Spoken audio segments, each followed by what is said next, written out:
to this moment for weeks now. So Michael, say what's up to everybody. Hey guys, how's it going? Thank you so much for having me, Amber. Super excited about this as well. Yeah.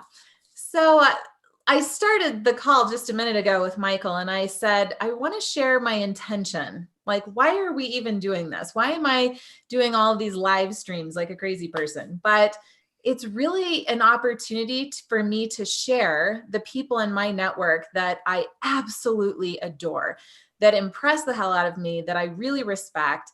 And Michael is definitely one of those people. And Michael will always have a very, very special place in my heart because of where our journey began and where I met him. And that was many years ago when I was a little young thing. We both were. And we were both selling Cutco cutlery together. We were in management together. And, Michael always stood out to me as just a really sharp young man. Very high intellect, very responsible, very kind, just a good person who was out to do good things in the world. And just awesome to be around. Every time he walked in the office, I got a big goofy grin on my face. And it was like, I just wanted to be around him. And he had that magnetic personality, which also probably was a big reason for his success in sales. But then we kind of went our separate paths a bit. Yet it was interesting that we both found a home in the online world and in marketing and sales and working with influencers. So we would see each other at like Brennan Burchard's conference and I'd be like, oh my gosh, you're here. And Yep. I built my agency, he built his, and now we kind of reconvened again. Our paths keep crossing in the summertime when I was on the hunt for a new shopping cart. And let me tell you, as somebody that has built hundreds and hundreds and hundreds of websites, I know a thing or two about shopping carts, and they are a freaking nightmare. Okay. They're never easy. They're always complicated. There's always some glitch. There's always some challenge. And I was going through a very painful moment this summer, dealing with yet another failed attempt at trying to get a shopping cart to do what I wanted. And Michael, pings me on Facebook and he's like, did you know that I created like this amazing software called Spiffy? And I said, I don't know. Tell me what it is. So he gave me access to Spiffy. And within, 10 minutes, I had the entire account set up, fully integrated with Stripe and Active Campaign, and set up my first product ready to go. 10 freaking minutes. It was the easiest, most wonderful experience. And it just kind of reunited us in this whole new way. And I absolutely freaking love his shopping cart and products. So we'll get into that in a minute. But we, during this exchange, had the most interesting conversation. Michael went deeper into his story about what happened really in his 20s, maybe late 20s, I think it was, where he took an interesting sidestep in his career. And he explained that it was this sidestep that he took that is going to allow him to launch forward with greater momentum than if he had kept traveling down this path that he was on, that from the outside in looked like he was already on the right path. But he takes this sidestep because Michael is thinking long term. He's a visionary and he's a thinker and very strategic. And so what he shared with me about that time in his life was so exciting to me that I had to share that with you, had to. So I asked him to come on the live stream and here we are. So Michael, let's get started by going back to that moment, if you don't mind. Maybe touch on what happened after Cutco and then what led you to that moment where you took the 45-degree sidestep. Yeah, totally. Thanks so much for that introduction. Super awesome to have an introduction like that. I just need to have you introduce me everywhere I go. Okay. And that would just be awesome. But yeah, so, I don't know if it's just always been something that I've been very conscious of, just having that long-term vision. I've always been very conscious about my reputation, about, what we would call now as your personal brand. And back when I was 17, started selling Cutco, and you helped spark kind of that entrepreneurial fire in my path and my journey. And at that point, I knew that I never wanted to work for somebody else. I always want to work for myself, make my own hours, call my own shots, and I knew that I was going to work harder than anybody else, and I wanted to reap the benefits from that hard work. And I just have to interrupt you because I want to make sure that you really heard what he just said. He made the decision that he didn't want to work for anybody else, because that's important to the story. Okay, go ahead. Yeah, totally. Very, very important. Pay attention. Okay. And throughout college, I started multiple businesses. Some were just kind of like to make a little bit of cash on the side, like started a moving company with one of my friends. Wasn't really a true business, more of like a freelance moving company. So just like all these different things, trying a bunch of different things, finding my path. Started some pretty successful companies, started my marketing company, and was on the path. Like I knew that I wanted to build a successful business and help people serve and get their message out to the world in a bigger way. And I was doing that on a daily basis. And then I had this opportunity come up where I live in Phoenix, Arizona.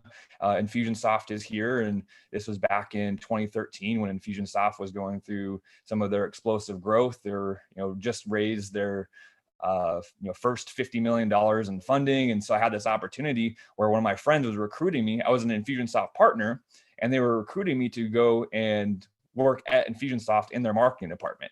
And so that was just like oil and water to the vision that I had with my life. I was constantly telling people that I was officially unemployable, that, like I was just not meant to, work in a job, and that wasn't for me.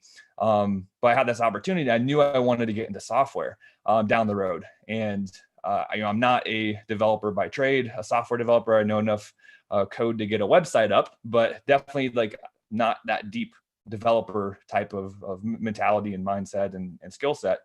So it's like, hey, like this is an amazing opportunity for me to join a rapidly growing tech company that looks like it's going to go public. Like it was like a once in a lifetime opportunity. So I kind of like checked my ego. I kind of realized that even though this seems like a horizontal sidestep, a perpendicular sidestep to what I was trying to build in my life, I realized that whether I was spending, whether I was working at Infusionsoft for 6 months, for 12 months, for 5 years, that once my time was done there, that experience, that level of credibility would allow me to move forward faster towards my vision and towards my goals. And so that's what I did. I went and worked at Infusionsoft. I didn't know how long I was going to be there. I was planning on being there for, 5 years. And it ended up being only about 17 months. And so I took this, what seemed to be from the outside as like me kind of giving up on entrepreneurship and, hanging my hat on the rack and just kind of going and getting a corporate job. But it was much more strategic than that. And, after that experience, just catapulted my marketing company, ended up merging with another marketing company, and my business partner, Jeremy, and I ended up actually running Brendan Burchard's company for 2 full years, doing all his online marketing, all of his event promotions while he was writing the book, High Performance Habits. So, just kind of again, that's kind of the concept of these 45-degree angles, where I feel like a lot of times we get so focused and so attached to how we're going to achieve our goals that we sometimes don't realize that there's these little detours that might seem like they're a distraction, but they're actually a path that oftentimes will help you get to what you're trying to accomplish faster than if you're just trying to grind it out moving forward, just attached to a single path. So there's a couple other instances in my life where we've taken those 45-degree angles, and that's not the only time, but it's just an interesting concept to think about, where sometimes the very thing that you think is a distraction is the thing that's actually going to get you closer to what you want.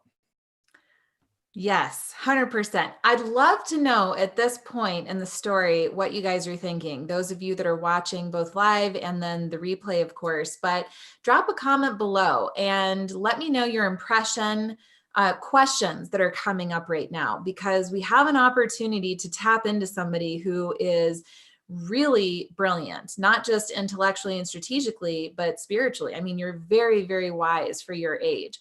And a lot of people wouldn't think to take a side step to then advance more quickly, right? We just grind it out and we stick with it. And what's coming up for me right now is actually about 2.5. I think I'm almost coming up on the anniversary of it. 3 years ago, I was right on that edge of burnout, actually. The agency was like blowing up, man. We had it all. I mean, we had strategic partners knocking down the door. Everybody wanted to work with us. The reputation was excellent. We were profiting like crazy. And I was exhausted. Now, I just had a baby, so that was probably part of it. But like, Probably. I realized in that moment that the reason for my exhaustion, that I was like edging into burnout, is because I was the center of everything. All communication flowed through me. And we had 200 active clients at that time that we were building websites for. And I was speaking and I was doing marketing and da da da da da da. And I thought, oh my gosh, this is not smart. So on the outside looking in, we had it all. But internally, I thought, no, there's got to be a better way. So in some ways, it felt like I took that sidestep where slowed everything down, let go of some projects that weren't, the perfect fit. And then we raised our prices. I started to re-engineer my entire model after 10 years. And I really had to face myself and ask some really tough questions for myself. Sometimes people go an entire lifetime without facing themselves. And that's a really critical moment to faster growth and momentum. But if you can really face yourself and think like, okay, I messed up here. I led us in this direction that was very painful. And now it's time to step to the side, re-engineer so that I can hit it even faster without killing myself in the process. Yeah. And so now what felt like this really painful sidestep that, I was like, oh my God, I'm wasting time. Is this even going to work? And I'm just frustrated. Now in hindsight, I look back and think, thank goodness I did that, because now things are operating at a completely different level of harmony. And I'm much, much happier, more fulfilled and more inspired. And there's even greater opportunities than I was even experiencing back then. So I'm relating to you on that level. Again, I'd love any questions that you guys have as you're tuning into this. Just drop a comment below. Let us know what's striking a nerve with you, what you're facing, because we're getting raw and real here. Now, Michael, talk to me about how you make these decisions. I remember back in our conversation, we were talking about you have an actual process, a system for deciding in the moment, identifying what are the best opportunities to pursue. Right? Because now we live in a day and age where freaking opportunities are flying at us. How do we decide the best ones? When do we say yes? When do we say no? What's like the decision process for you? Yeah, totally. And just highlighting the strategic nature of that 45-degree decision. I just didn't go and get a job anywhere, right? And so that's oftentimes what people do is like they try to start a company, and maybe you have 10, 15 years of experience in a corporate job in a role, and you're starting a new business in something that's completely different. Like your tendency is to, go and get a job back in what you were doing because it's what you know. But that's not going to help you in that domain of where your new business is. Like the best thing to do would be go find a job that might be less than what you would be making at your, with all the skills that you've built in the past, but actually doing something that's relevant to where you're trying to go in the future. So I just didn't get a job anywhere. I got a job at Infusionsoft, and that meant a little bit more than what it meant, back then than it means today. But back then it was a stamp of approval. And so we do have a filter that we walk through. We have two different filters, actually. One is just kind of the quick thing that you can use to identify whether or not an opportunity is great to pursue. It's a great tool to use when you're deciding whether or not to work with a client. Look, I'm excited when I pull out my business journal thing here with all these notes, and I'm going to write this down all over again. So I'm engaged. Keep going. Totally. And I actually got this from my business partner, Jeremy. This is something that we walk every single client that we're looking to bring on through this process. And every single opportunity that's in front of us, it's the 4 F's. It's fortune, freedom, fun, and fame. It doesn't really matter what order they're in. I say them in a different order each time, but fortune, freedom, fame, fun. Love And it. so those 4 F's, it's like, okay, fortune, is this going to help me get closer to my financial goals? Is this going to, is this actually going to make me a profit? Or is there an opportunity for this to have me break even or lose money? So the next one is fortune, freedom. Is this going to get me closer to freedom? Obviously, anytime that you're taking on work, short term, that is a, it's a step away from freedom, obviously, because you have to actually sit down and do work and have meetings and stuff like that. But in the long term, is this something that is going to ultimately give you more freedom? And obviously there's different levels of freedom with different clients. There's things that are very time intensive, implementation intensive versus consulting and strategy, where it's not as time intensive, where it's more strategic, where you're guiding teams and things of that nature. So there's different types of services, different types of products, different types of clients that provide more freedom than others. There's also fame. So is this client going to help bolster your credibility? Is it going to help take your, make it easier for you to get clients in the future? And then fun, like, are they somebody that are enjoyable to work with? Are they somebody that has a personality that's fun, where like you're going to enjoy the work?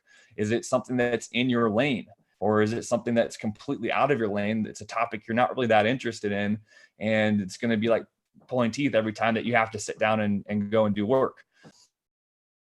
So those are the kind of the 4 F's that are just our quick filter that we walk people through. It's very easy to do, just in a matter of minutes. Just does it meet any of those 4 things?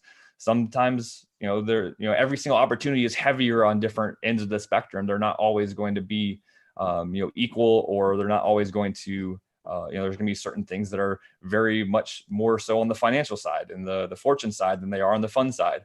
And so you just kind of have to weigh out those different things.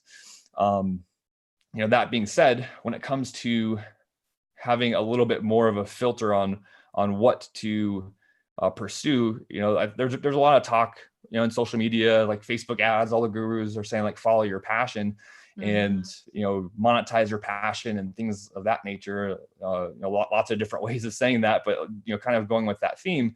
And like, you absolutely 100% want to find something that you enjoy. But oftentimes, if you take something that is like a hobby or something that's a true passion, you try to monetize it, all that does is create a lot of stress, create a lot of friction, create a lot of, almost make you not like doing that anymore, right? And so there's this kind of like balance of finding something that's actually,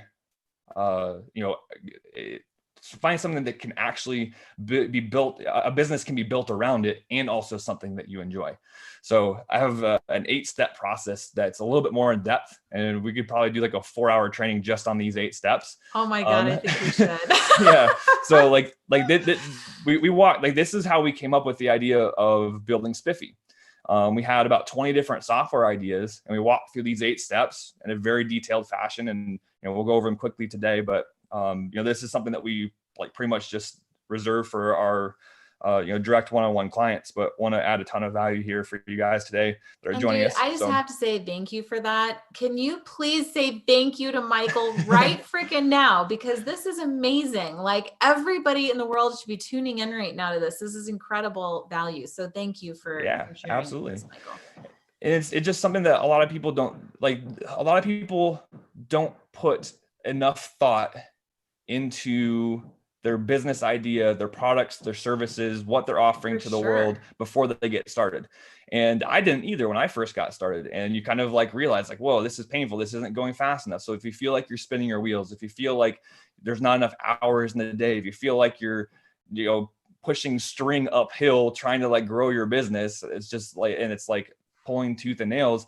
I've had several businesses in the past that were like that, and it's painful and it's stressful, and it's like, and it was a stark realization that that's not how business is supposed to be. It's like it's not, it shouldn't be a struggle. You should be a magnet. People should be attracted to you.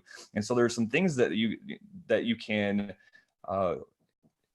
there are some different factors that you can identify that are in place that make that more likely before you even get started. So there's 8 steps. The first 4 have to be in sequential order.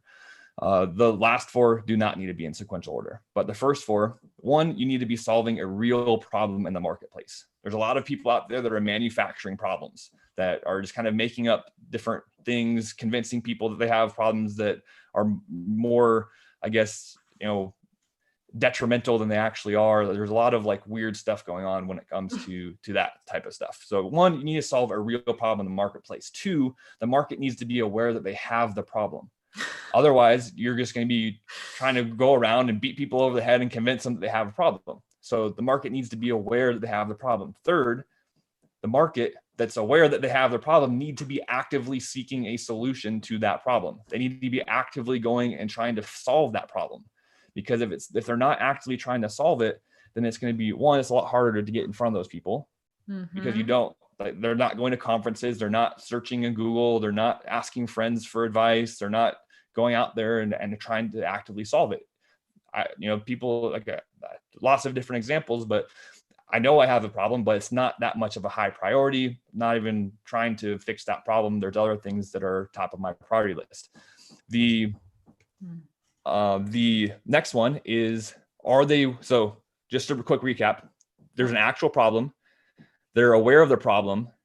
They're actively seeking a solution to the problem, and they need to be willing to pay for that solution. So you can have all three of those first things in place, but if they're not willing to pay for the solution, the pain's not big enough, the benefit's not big enough, they're not willing to take out their wallet, take out their credit card and pay you for that solution, then it's going to be a constant uphill battle to grow your business, to make sales, to find new clients. When you have all four of those things in place, when they're solving a real problem, when the market's aware of that problem, when they're actively seeking a solution to that problem and they're willing to pay for it, people find you. They're typing into Google. And as long as you're showing up in Google for different various keywords, they come to your website. As long as you can articulate your value, the benefit of you being able to resolve their problem, they take out their credit card and they pay you.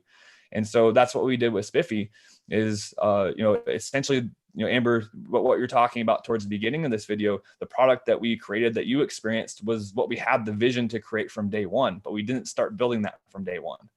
The first step was solving the need for the Infusionsoft market first. And so this is another example of the 45-degree sidestep.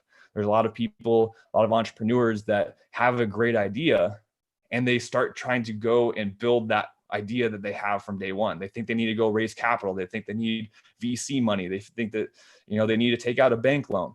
But we just got resourceful and we say, hey, like we see the opportunity way over there. We know that's what we want to build, but in order to be able to fund that, we need to build this thing first. And so we built an app for Infusionsoft. We solved a very visceral and real problem in the Infusionsoft marketplace.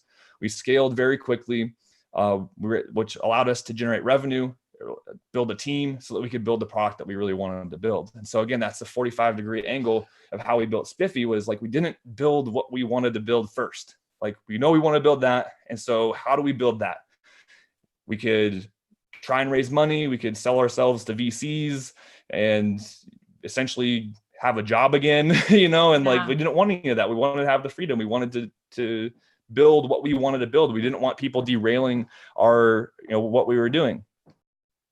And so that is ultimately kind of that whole backstory of how we use those first four steps. Going to the second four steps.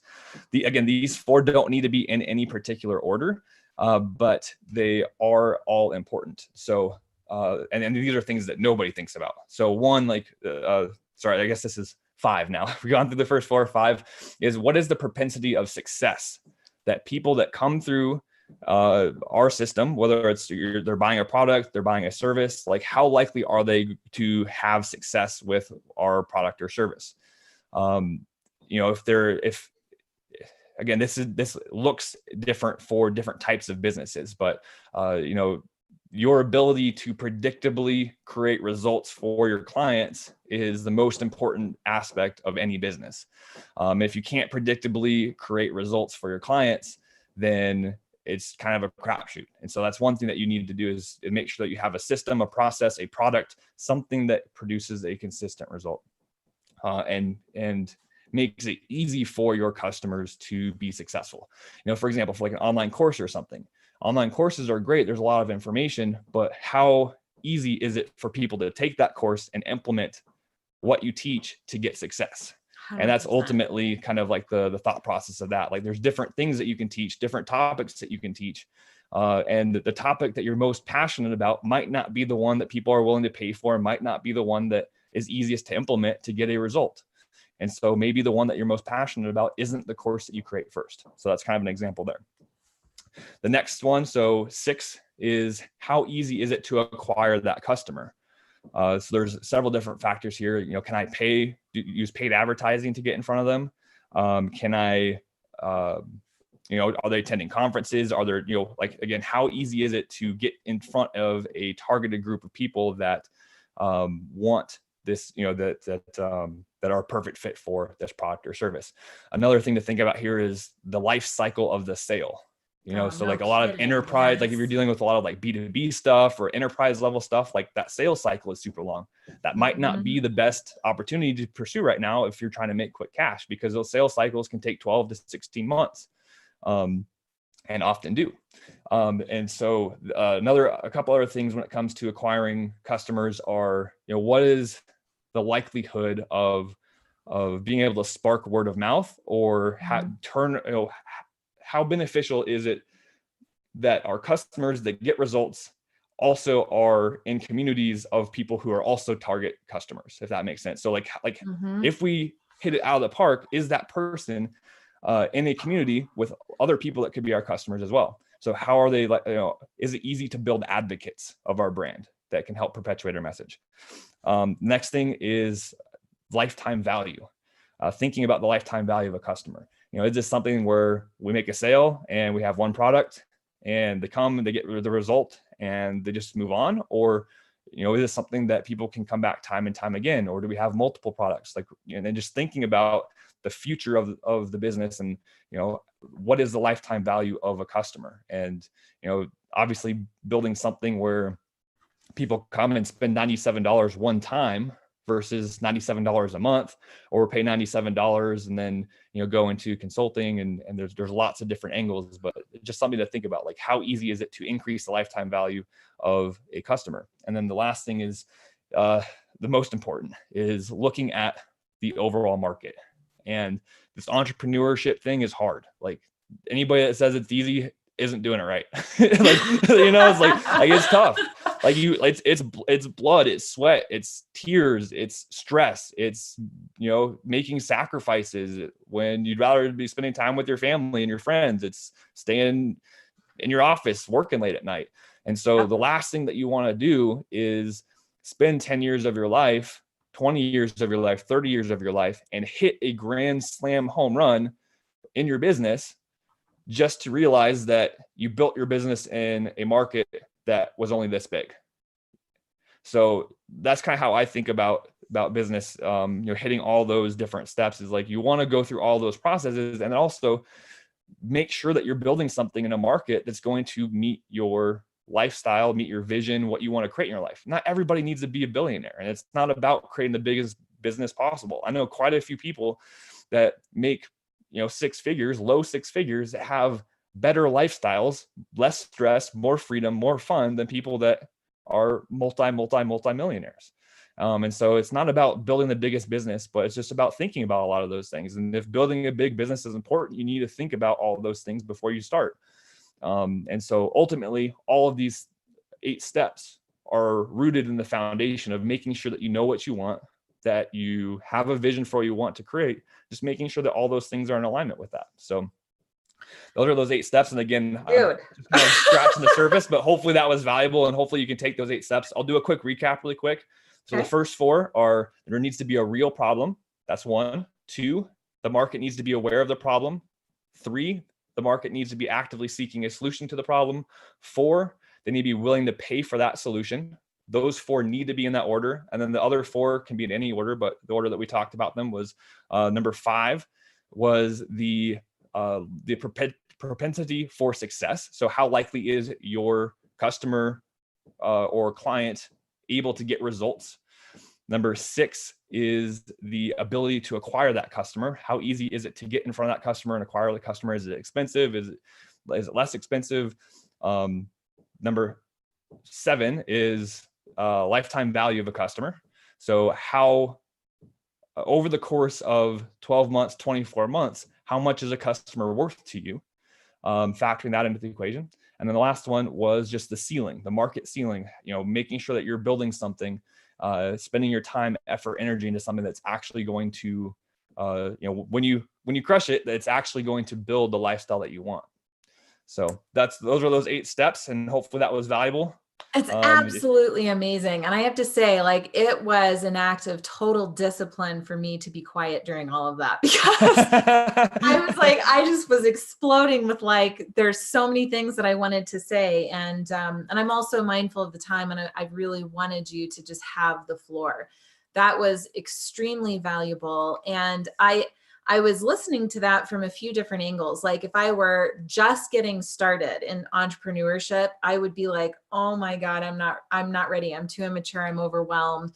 And if that is you, then I would say, don't let this scare you. You should be grateful for this, because damn, if I had these 8 steps freaking 12 years ago, who knows what would have happened, right? So in a good way, this is heavy conversation, but it's crucial conversation. It's important that you face these things and work your way through it. And by the way, nobody works their way through it alone. I've had mentors. Michael has had mentors.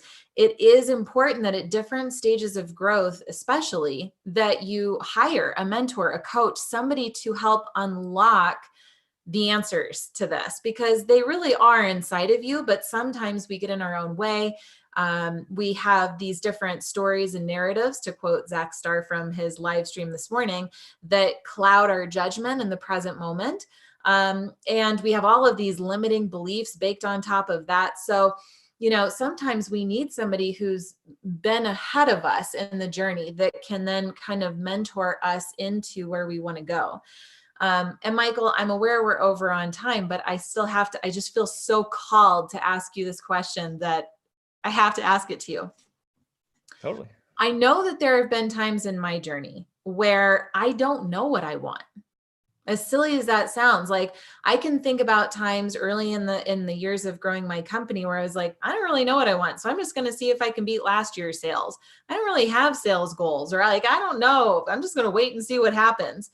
How, like, for somebody in that mindset, is there any advice or a one-liner tip or a hack or a suggestion or a system to kind of get them to understand what it is that they actually do want and help them start thinking more strategically? Do you see what I'm trying to articulate here? Absolutely. And it's a tough question. Like, I know I'm putting you on the spot yeah, here. I know. I've been in that space too. And I think that the only thing that I can really say to that is that, if you're waiting for motivation to hit you before you get started, then you're going to be waiting for a very long time. And so, like, I didn't know exactly what I wanted to do either. Like, I started several different businesses in a bunch of different industries while I was in college. I just tried a bunch of different things, and I kind of, figured out that I liked marketing. I would never even thought about marketing. I wanted to be an architect, back when I was in college, and I wanted to own my own architecture firm and, like, kind of go down that way. But then this whole marketing thing came up. And when I first heard about marketing, I'm like, what the heck is that? Like, I know sales. I don't, what is this marketing thing? Like, yeah. I like actually doing the selling. Like, this marketing thing is a bunch of BS, but, obviously marketing is super important. And one thing that I realized was that marketing and architecture have a lot of similarities. They're both part form and part abstract, right? There's rules, and then there's an art to it, right? You can't build a building that's so abstract that it can't support itself. You can't, in marketing, there's rules and there's best practices, but there's also times to break the rules. And so I just love that aspect of it. But going back to your specific question, it ultimately comes back to trying a bunch of different things and figuring out what you are passionate about and what you like doing, and just making sure that, like, you actually have a clear goal of what you're trying to accomplish. It doesn't need to be, 4K resolution, crystal clear goal of exactly how your life is going to look in the next 15, 20, 30, 40 years. But, like, you need to know that you're going southeast or northeast or like whatever direction you're going. And then it makes it a lot easier to make decisions that are along that path versus every single year trying something new, going in a different direction. Because then you literally, if every single year you're trying something new and going in that direction, over 12 years, you've gone a mile in 12 different directions versus 12 miles or maybe 10 miles in one direction, right? Yeah. And so it's just very, very important to identify kind of the area that you want to pursue quickly by trying a lot of things in rapid succession. I'm a firm believer, if you don't know what you want, put a lot of irons in the fire at once and work on a lot of different things. And as quickly as you can identify which one of those things you're most passionate about or has the ability to achieve what you want to accomplish, you put all of your effort into that one thing. And that's kind of how I think about that. The most important thing to having success is, like, I'm really not smarter than anybody else. Like, I appreciate all the accolades and all of the all the nice things that you said, but like a lot of my success has just come from like putting one foot in front of the other. And when you keep putting one foot in front of the other in the same direction, you go somewhere far. But if you just take 5 steps in one direction and 5 steps back and 5 steps another direction and 5 steps back and 5 steps another direction and 5 steps back, in 5 years, you're still standing in the same spot. And so that's ultimately what it comes down to is identifying a direction you want to head, taking steps in that direction, and making sure that like it's not any Herculean effort. It's just making small steps here and there. And that's the pain. And that's the agonizing thing of entrepreneurship is that, Tony Robbins says, a lot of people underestimate what they can accomplish in a year. I'm totally butchering this now. they overestimate what they can accomplish in a year, but underestimate what they can accomplish in a decade. Right. And so like we get so focused on these like year-long goals and like not making much progress in any one year, but forgetting that like we're playing this long-term game and, making sure that we are setting ourselves up where our years stack on top of each other, building credibility, building momentum, building success, building case studies, building all the different things that you need to build a successful business. When you're able to stack all that momentum of months and weeks and years on top of each other, that's what really moves you forward. So I know that was a long-winded answer to your question, but it's incredibly wise advice. And if I could tack on anything to that, I would say for me, in addition to that, absolutely, a couple things popped up. Number one, keep learning, right? I am constantly learning. In this live stream, I am taking notes, I'm learning, right? And my calls previous to that, I took an entire page of notes, I'm learning. I am constantly reading books, videos, whatever it is, because I notice little sparks that happen during conversations and I pay attention to that spark, which then brings me to my second thing is I listen to the inside, like what's in here. And it's funny, sometimes I forget that and I think, no, my answer is out there, right? So I'll do this and that and blah, blah, blah, blah, blah, blah, blah. But funny, I always have to remember the hard lesson that really, that instinct, that intuition, however you want to look at it, for me, it's like a higher consciousness. It's a deeper knowing of what's right for my life and what's not. So just because the popular thing is to jump on the bandwagon and do the next 18 miles of something, I think, wait a minute, what do I really feel about that? And the more I exercise that muscle and pay attention to it, that awareness, it tells me what's right or not for my path. And if I just trust that, if I just listen to that, miraculously, the money always comes, the opportunity always comes, the happiness is always there, the fulfillment is always there. So keep learning, listen inside. And the last thing is you have to take action, like constantly. You got to take action. You're not going to figure out anything by sitting on the couch. You have to take action. If I feel afraid of something, that's my indication that I have to fall face first into it as fast as possible so I don't have to feel that fear anymore. If I'm scared to ask somebody to do something or put myself on a stage somewhere or whatever it is, you got to face it. You got to take that action. And then you'll just naturally kind of connect all of these little dots and the path becomes more clear. The answers to Michael's 8-step process become more clear, and you can still get guidance from other people. But I think that, that's at least some things that I can add based on my experience. Totally. That's amazing. Michael, gosh, I mean, I could talk to you all day long, and I've got a whole other list of questions that I would totally ask you. So maybe we'll do this again. And I think you absolutely should consider doing this as a course. You should be writing a book, more stages. Like, you are amazing. And of course, everybody can go check out spiffy.co. We'll put the link to that and your agency site and all of the other things that you're doing below, because people need to definitely be following you, engaging with you, buying from you. You are one of those people that it would be freaking bananas to not follow you for the rest of your life. So I just want to thank you for sharing your time and wisdom here today. And yeah, I'm just glad to know you, man. Thank you so much, Amber. Thanks for the opportunity, and would love to do this again. Appreciate it. Bye, guys.